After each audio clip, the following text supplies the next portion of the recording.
You ask Tiger to solve. This deals with linear equations with one unknown. The final result is y equals -7/8. Let's solve it step by step. Simplify the expression. Expand the parentheses. Simplify the arithmetic. Group like terms. Multiply the coefficients. Group like terms.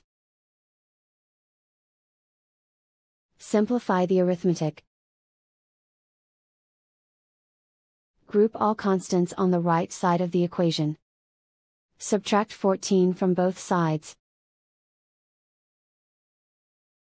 Simplify the arithmetic.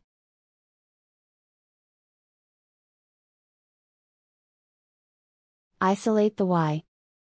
Divide both sides by 16. Simplify the fraction. Find the greatest common factor of the numerator and denominator. Factor out and cancel the greatest common factor.